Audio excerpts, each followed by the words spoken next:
Howdily doodly there, neighborinos. Hope you're having a flanderific day. Oh, guess I've got this melon slice on me. Let me go throw that in here. I was trying to get rid of this drowned that had made its way into the collection trough, and I must have picked up a watermelon then. So let's throw this back in here.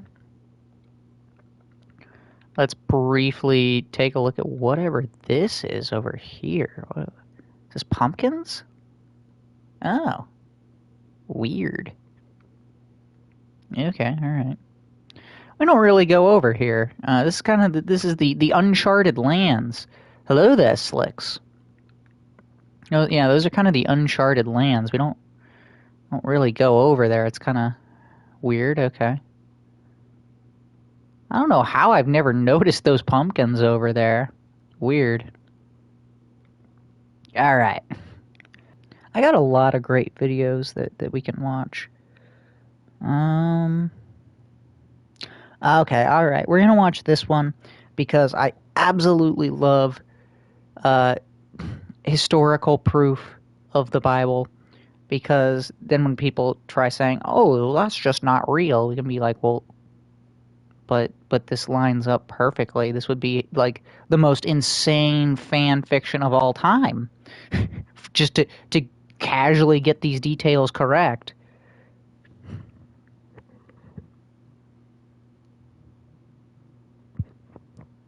Gotta wait for the ad.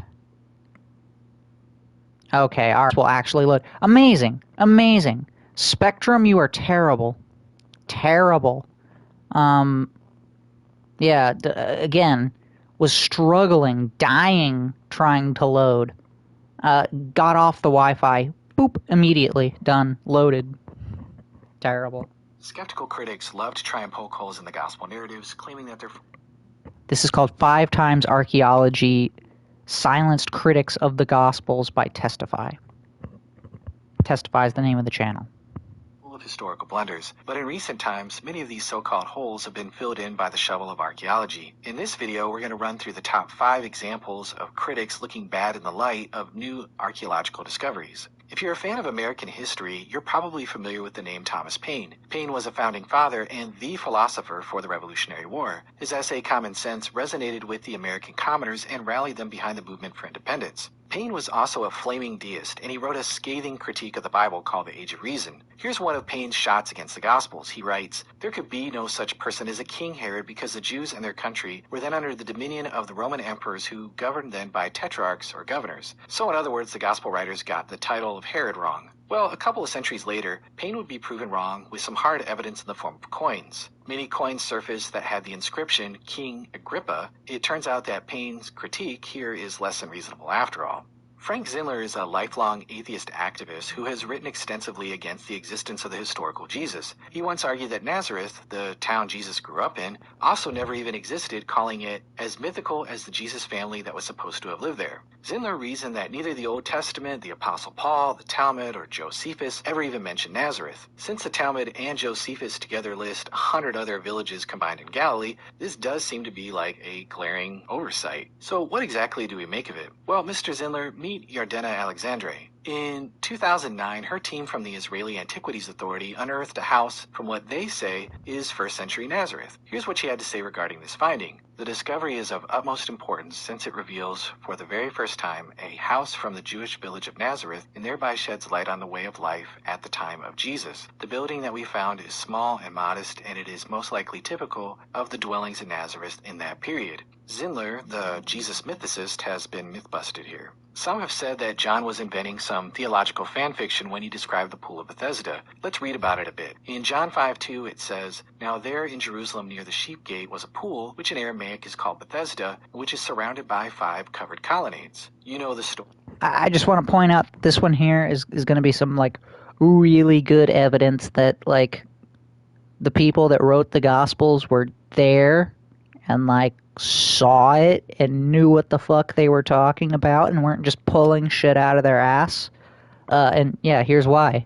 Jesus heals a paralyzed man who'd been suffering there for 38 years. Well, a 20th century French liberal critic by the name of Alfred Loisy had this to say about John's account. The ancients who thought they found in the spring a symbol of Judaism, and in the 5 porticos an allusion to the 5 books of the law, no doubt encountered the thought of the evangelists. So in other words, John's just making up some theological fluff to fit his narrative. Until the last century, there was no evidence outside of John for the Pool of Bethesda, but archaeologists unearthed it back in the 1950s. And what do you know? It was just as John described it, located by the sheep gate and enclosed by roof colonnades and spanned across the center by a 5th colonnade. Au revoir to that theory, Monsieur Loisy. Luke 7:1-10 describes Jesus healing a centurion's servant. Despite the man being a commanding officer in an occupying Roman army, the Jews pleaded that the man deserved the favor from Jesus because he did build them a synagogue. But the mention of a synagogue in early 1st century Capernaum has caused some skeptics to cry foul. Here is skeptical New Testament scholar Robert M. Price. He writes, "A major collision between the gospel tradition and archaeology concerns the existence of synagogues and Pharisees in pre-70 CE Galilee. Historical logic implies that there would not have been any, since the Pharisees fled to Galilee only after the fall of Jerusalem." Okay then, well, what does archaeology actually show us? Here is an expert, Ted Wright, who writes, "Remains of the 1st century Jewish synagogue where Jesus spoke and performed a miracle has been excavated. This synagogue also marks the beginning of his public ministry. The site was first identified by Sir Charles Warren in the 19th century. Further research has confirmed its identity. The White Synagogue..."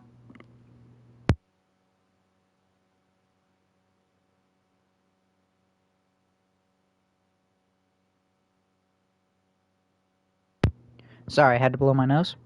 Is from the 4th century that you're seeing pictured here and is built on the exact ruins of the synagogue in Jesus' time. Just take a look at the darker stones for yourself. Sorry, Bob, but the price is wrong here. Very lame pun intended.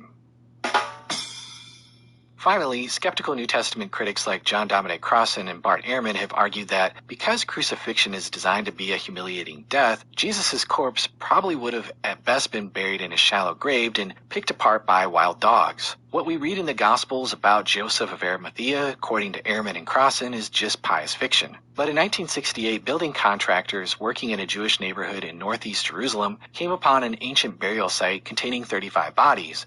One tomb contained the bones of 2 generations of a family who had lived in the century before Jesus. A member of that family was Yehohanan, who was between 24 and 28 years old when he died. He was a crucifixion victim and had a 7-inch nail driven through the heel bone on his left foot. Jody Magnus, an archaeology professor who actually teaches at the same college as Bart Ehrman, that's UNC Chapel Hill, had this to say about Ehrman's conclusion. She writes, "The notion that Jesus was unburied or buried in disgrace is based on a misunderstanding of the archaeological evidence and of Jewish law. I believe that the gospel accounts of Jesus' burial are largely consistent with the archaeological evidence." That's one more whiff for the critics. Over and over, we've seen archaeology prove wrong critical charges made against the Gospels. It's no small wonder that Miller Burrows, a former professor at Yale and an archaeology expert, said, "On the whole, archaeological work has unquestionably strengthened confidence in the reliability of the scripture record. Archaeology has in many cases refuted the views of modern critics. This kind of accuracy and detail indicates that the Gospel writers really knew their stuff. They present us with correct information regarding these type of things that we can check out by empirical evidence, probably indicates that they were telling the truth when it comes to other things that we can't actually go back and prove. Our faith is a historical faith, and archaeology proves it." Yeah, so besides like a lot of those like historical things and archaeological things, there's a lot of like really nice details in the New Testament. Like a lot of like, yeah, you were there, you did that kind of stuff. Especially when it comes to like sailing. I forget. I think I may have mentioned this once before, but I forget which letter of Paul's it was. But he was talking about how they went to this one town and they converted the leader there, the Roman leader.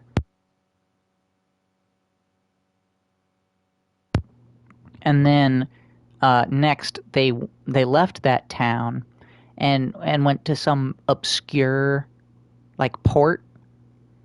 And it's like, oh, why would they go to this really obscure place? And it's like, oh, the brother of the dude they had just converted that was the leader of that other town was in charge of that port town. And, like, it makes sense, you know? Like, they would go and try to convert this guy's family. Let's see here. Let's watch one more short one. Since, I feel like I kinda fucked up with, the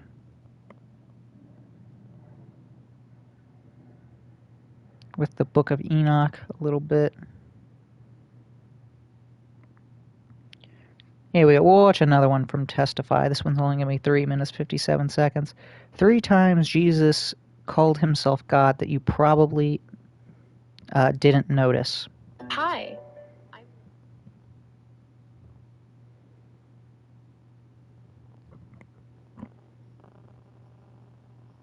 Jesus was audaciously going around claiming to be God himself. I don't think that's true. Nowhere in Mark, Matthew, or Luke does Jesus actually claim to be God in his own words. This is our 4th video showing that Jesus doesn't need to blatantly say, I'm God, in order for it to be obvious. Today we're looking at 3 more examples where he's not as vague as skeptics think. But here's the key. You need the Old Testament context to get just how big his claims really are. Take John the Baptist. He calls Jesus someone so powerful, he's not worthy to carry his sandals. Makes sense if he's just a man, but there's a lot more. John says Jesus carries God's winnowing fork and will baptize with fire, which ties directly to God's fiery judgment in Daniel, Jeremiah, and Isaiah. John isn't just hyping a regular guy.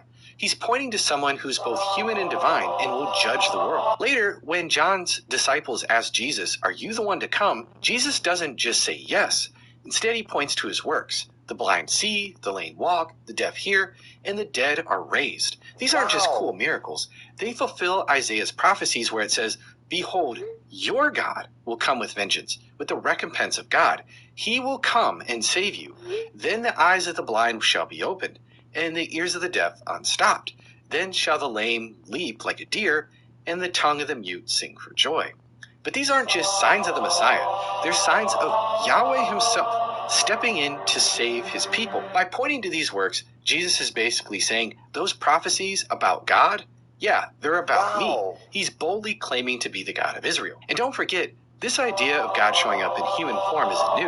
The Old Testament is full of examples. The Lord visits Abraham as a man, he wrestles with Jacob, and he appears to Joshua as the commander of the Lord's army. Jesus fits perfectly into this Jewish pattern. Let's take a look at another example. In Luke 10:21 through 22, Jesus boldly claims his unique bond with the Father. Jesus flips expectations in Luke 10:21, thanking the Father for hiding the truth from the wise and revealing it to the humble, just like God did with Daniel instead of Babylon's elites. Then Jesus drops a bomb. All things have been handed over to me by the Father. All things, authority, power, judgment. This screams Daniel 9, where the Son of Man receives dominion from the Ancient of Days. Jesus isn't just hinting, he's claiming that role. Then he makes it personal. No one knows the Son except the Father, and no one knows the Father except the Son. Now, others in the Old Testament were called sons of God, like Israel or kings, but Jesus claims it uniquely, far beyond even Moses, who spoke with God face to face. Then comes the bombshell. Only Jesus can reveal the Father. He's the exclusive bridge between God and humanity. These claims are massive. He's the Son to whom all things are handed, who fully knows the Father, and who alone can reveal him. That's not prophet language. That's divine language. Finally, in Matthew 23:37, Jesus laments over Jerusalem. How often I have wanted to gather your children together, as a hen gathers her brood under her wings, but you were not willing. At first it seems poetic, but it is packed with Old Testament significance. Yahweh is the one who gathers his people under his wings. Psalm 91:4 says, "He will cover you with his pinions, and under his wings you will find refuge." We see the same kind of figurative language in Psalm 17 and 36. When Jesus says, "I have wanted to gather your children," not God has wanted. He's stepping into Yahweh's role as Israel's protector. He's not just lamenting their rejection of a prophet, he's mourning their rejection of God himself. Alex's claim here couldn't be further from the truth. He's just missing the Jewish context that makes Jesus' divine self-understanding so obvious. I hope you've been finding this series helpful. Okay, something else I want to point out, another verse that perfectly lines up with everything he just said that he didn't include. I wish I had the verses for it. You know, let me see. I know ChatGPT has failed me when it comes to the Book of Enoch, but I hope with the canonical Bible it'll at least be better.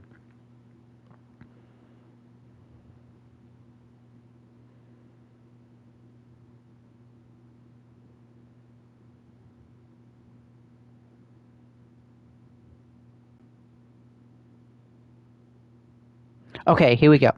John 10:28 through 29. This actually is correct. ChatGPT did get it right. Round of applause. I give them eternal life, and they shall never perish. No one will snatch them out of my hand. My Father, who has given them to me, is greater than all. No one can snatch them out of my Father's hand. So he says that if you can't be snatched from out of his hand, Jesus, but he also says his Father's, which is of course God the Father. But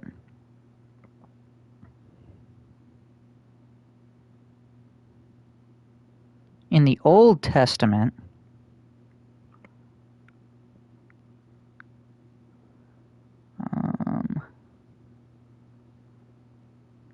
where does it say it?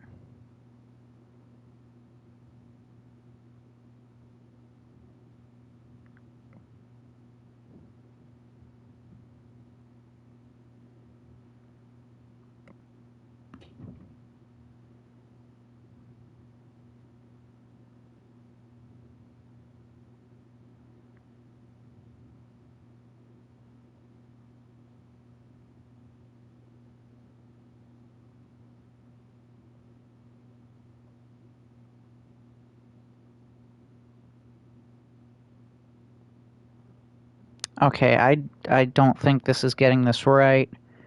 It's not, I can't find the verse specifically. That's annoying.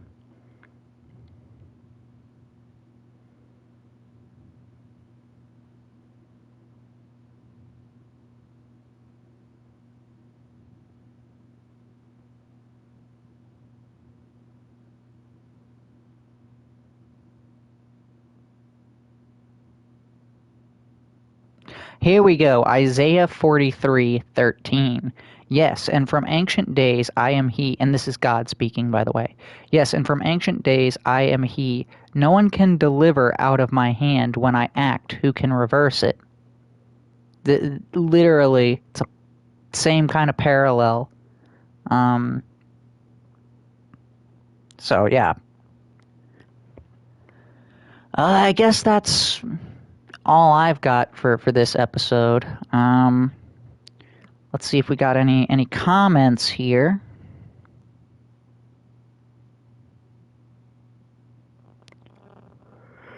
I only saw... Oh, here we go.